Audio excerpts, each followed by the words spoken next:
Hi, my name's Phil. I like talking about politics, and in this video I'd like to discuss the issue of the Trump tariffs that are likely coming and the potential trade war that this will trigger. The big question in the British media is about whether Trump will apply them as universally as he suggested during the election campaign, and if not, whether the UK could persuade him that he shouldn't apply them to our goods. Now, I'm not a trade expert, just to be clear, but it strikes me that if you listen to the reason Trump talks about tariffs in the first place, there seems to me the strong possibility that the UK government could actually persuade Trump that it isn't in his interest, and without having to concede anything insane. But first, for daily political commentary, please click the subscribe button so you don't miss out. So, Trump has promised to do a lot of things which are absolutely insane, will weaken America's interests, and make a lot of losers around the world as well. In fact, it's going to be monstrous. But there's not a lot any government can really do to dissuade him from most of his policies. He is going to go ahead with them. He will feel he's got a strong mandate. It looks like he's probably going to have slight control of the House, and he's certainly got the Supreme Court in his pocket. So individual governments around the world are going to have to focus on their top priorities. Now, for the UK, this, I would imagine, will be tariffs and Ukraine. Now, on the tariffs front, Kim Darroch, who was the British ambassador to the United States when Trump was president for the first time, said he absolutely believes that Trump is going to apply these tariffs and that he's going to do it right away. And of course, if Trump genuinely believes that making the American market even more protectionist would boost US productivity, then it makes sense for him not to delay. It's just like Labour in this country have prioritised planning reforms and investment really early on. Why? Because it will take a few years to see the benefits. So Trump will also prioritise the policies he thinks will yield results but will take time. The fact that he's quite wrong here is neither here nor there. So Darroch says he's pessimistic about this and he thinks we're going to get hit with those tariffs, and quite soon.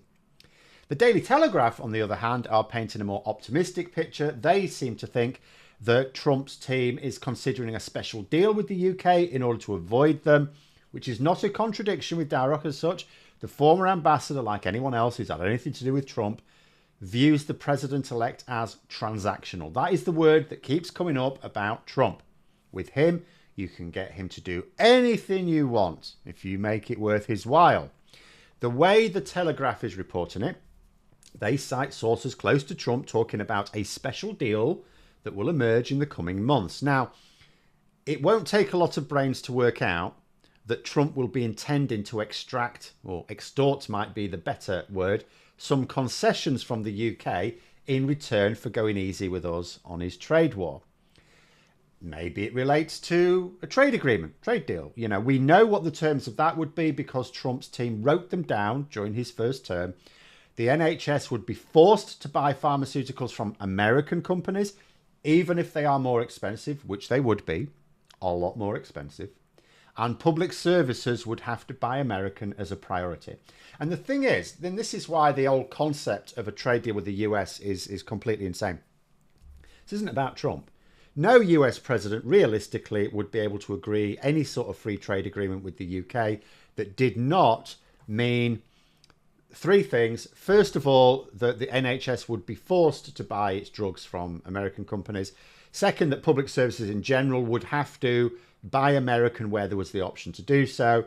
And third, we'd have to, farmers are upset at the moment. Yeah, wait till they see the terms of the UK. Actually, they probably have done because it was published some years ago. So you'd have to screw over British agriculture as well. Now, so under any president, and the thing is, the pharmaceutical lobby, the agricultural lobby, they're so powerful that there is absolutely no way any US president would be able to agree a free trade agreement without getting those. And any UK government agreeing to those terms would be mad. So I just don't think it's going to happen. But I'll emphasize, as I will have to a few times in this video.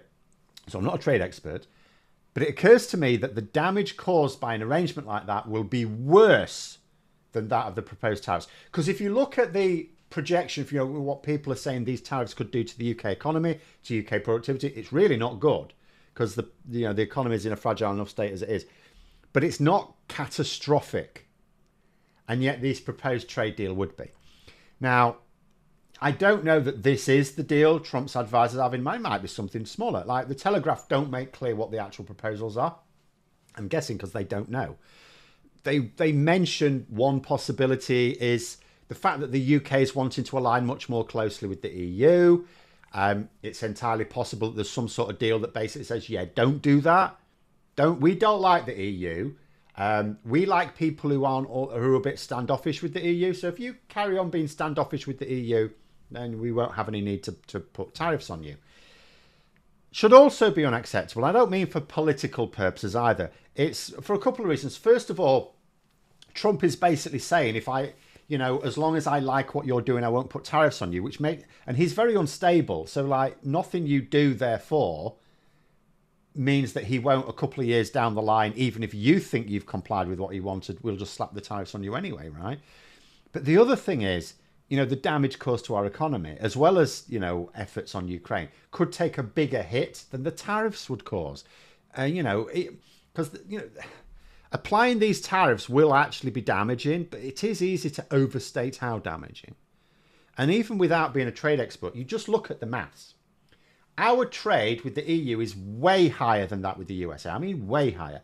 As I keep saying, we trade a lot with America. So much so that you can't just dismiss it. There's lots of people saying, oh, we'll just have to abandon America and focus on the EU. No, that's mad. That's insane, right? But if we are forced to choose, we cannot decide that that's a good choice to make. But if we're forced into that situation, mathematics tells us which we should choose. If we come to some arrangement whereby we dodge tariffs and the EU doesn't, then actually, depending on the terms of that agreement, I mean, the EU is going to fire retaliatory tariffs back. They could hit us. They could hit us as well. So it's like, which would we rather? Tariffs from the US or tariffs from the EU? But there's one factor I'm not seeing any real discussion about. In fact, I'm not seeing any, but I can't, someone might well throw me an article. Oh, Phil, it's in here and I just haven't read it, right? But I have looked. What's the reason for Trump wanting to raise blanket tariffs? It's almost like people just think Trump is so insane that they don't ever need to think of the reason why he's doing anything. Well, he's doing it because he's a madman. But there is a reason. There is a reason for every policy he has. What is the reason for him raising blanket tariffs in the first place? We don't have to guess. He said so. Because he looks at the balance of trade and he thinks, well, America's being taken advantage of because we're buying more than we're selling. That is what he said. So according to his own explanation, he will want to use these tariffs to move the balance of trade in favour of the United States.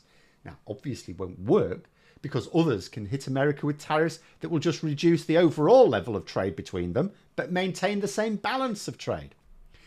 But where the UK is concerned, our government could potentially challenge or persuade Trump. See, last year, total exports to the USA from the UK totaled $71.9 billion. Now, that appears to be goods, by the way, not the total exports, right? We're mostly a service economy, but it's manufactured goods that Trump is focusing on here, so we can leave services out anyway. So $71.9 billion that we sent to America, that America bought from us. In return, we imported $94.9 billion from America. So we are buying more from America than we're selling, in terms of goods at least. So the balance of trade with the UK is already in America's favour. So we could just suggest to Trump that, well, there's no need for the tariffs because the reason you want the tariffs is to improve the balance of trade. Well, the balance of trade is already in your favour. So your objective for the policy is already met. And let's say that doesn't work because Trump is thinking, yeah, but I can extort more. I'm a great deal maker, And so then we could point out, well, so if you put, tariffs on us, well, we'd have to do the same back, wouldn't we? So when we reciprocate with our own tariffs on US products, then America would make a net loss because you are already selling more to us than we are to you. So it'll hit US trade more. And it almost doesn't matter whether that's true or not. If Trump believes that the purpose of these tariffs is to improve the balance of trade, then, in other words, if he thinks tariffs shifts the balance of trade the other way, then we can easily make an argument to him, well, then if you do this by your own logic, you're going to shift the balance of trade away from America, not in favour of it. And another thing Darroch said is Trump does actually respond to a bit of kickback against him. He cited an example when Theresa May did like that, and he went into a bit of a sulk at first, and then, you know, came to have a bit of respect for the fact, for this show of strength. So it does no harm at all to bite back a little bit. Behind closed doors, of course, nothing in public, nothing that embarrasses him. Not that it really matters, because if Trump thinks he can just bully smaller countries into paying tribute, like he's the king, oh, pay me more tribute whenever he wants, out of some belief he's doing us a favour, then it would be damaging for the country to go along with it anyway. In fact, I think there are a few ways in which the UK and actually the UK and Europe together could potentially turn Trump's intended tactics against him. You know, he thinks to threaten something in order to get some concessions. Do no harm to suggest, well, we could do the same to you. The threat works both ways, you know. You know, the UK alone, for example, could threaten the business interests of two of Trump's main guys, Elon Musk, Peter Thiel. In fact, doing so could even be popular in Britain. We don't really like them. But that's a discussion for another topic, perhaps. But in terms of these tariffs causing concern, and for the final time reiterated, I'm not a trade expert, but nor have I seen any trade experts discussing this specific thing. So looking at the situation and what Trump has said about it, surely the basis for the UK avoiding tariffs is not agreeing to any sort of deal which is powerfully against the UK's interests and would even potentially run counter to Labour's manifesto promises. Labour promised that public services would be buying British, not American. Labour promised much closer alignment with the EU, right? These are top priorities. So instead, point out that although nobody really wins a trade war, or at least in most cases, as the country with the balance of trade against us, we can potentially do more damage to the US than the US can to us. Again, doesn't matter whether it's true. All that matters is what Trump thinks is true. And while explaining this, we could even drop in that because we're not really up for a solo trade war with the US, it's not really something we want to do, and we're not really sure we're all that equipped to do it, engaging in one would actually force us to align with the EU more quickly than already planned. Why not take the fight to Trump if this is the game he wants to play? Now, obviously, I will just say, trying to get a mutually beneficial agreement, that will be the top priority. You know, saying to Trump, no, it's not a case of we give you something and then you keep things as they are. No, mutually beneficial. If you want something from us, you're going to give us something. You know, that's the priority. That's the sort of deal you want to do with any country. But if Trump takes that off the table, if he insists, then fighting back is preferable to rolling over. Because we know what happens when you roll over. It's called appeasement, and they always ask for more later on, don't they? Because you've shown your weakness. But there we are. Those are my thoughts. Let me know yours in the comments below. If you've enjoyed the video, please click the like button. And if you'd like to support the channel further, you can click the join button for memberships. Thanks for watching. Until next time, I'll see you later.